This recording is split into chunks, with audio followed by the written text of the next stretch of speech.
नमस्कार मित्रांनो. आज आपण आलो आहोत महाराष्ट्रातील ऐतिहासिक आणि भव्य अशा परांडा किल्ल्यावर. हा किल्ला फक्त दगडांचं बांधकाम नाही, तर इथल्या प्रत्येक भिंतीत इतिहास जिवंत आहे. आज आपण हा संपूर्ण किल्ला एक्सप्लोर करणार आहोत, त्याचा इतिहास जाणून घेणार आहोत आणि काही भन्नाट ठिकाणं दाखवणार आहोत. आता आपण किल्ल्याच्या मुख्य प्रवेशद्वाराजवळ आहोत. बघा किती मजबूत बांधकाम आहे. इतक्या वर्षांनंतरही अजून भक्कम उभा आहे. या किल्ल्याभोवती मोठा खंदक आहे. पूर्वी शत्रूपासून संरक्षणासाठी हा खूप महत्त्वाचा होता. परांडा किल्ला बहामनी काळात बांधला गेला असं सांगितलं जातं. नंतर अनेक सत्तांनी याचा वापर केला.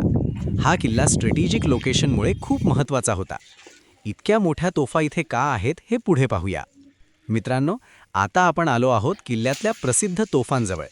या तोफा त्या काळात युद्धात वापरल्या जायच्या. त्यांचा आकार पाहिला तर त्या काळातील इंजिनिअरिंग समजते. आता आपण किल्ल्याच्या आतील भागात चाललो आहोत. इथे सैनिक राहत असतील, स्टोरेज असेल आणि प्रशासनाचे भाग असतील. प्रत्येक आर्च आणि भिंत बघताना हिस्ट्री फील येतो. किल्ल्यात काही जागा अशा आहेत जिथे कमी लोक येतात. इथून टॉप अँगल शॉट्स खूप सुंदर येतात.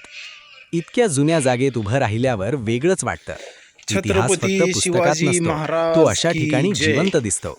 मित्रांनो, आजचा परांडा किल्ल्याचा प्रवास इथे संपतो. तुम्हाला व्हिडिओ आवडला असेल तर लाईक करा, शेअर करा आणि चॅनल सबस्क्राईब करा. पुढच्या व्लॉगमध्ये पुन्हा भेटूया एका नवीन ऐतिहासिक ठिकाणी.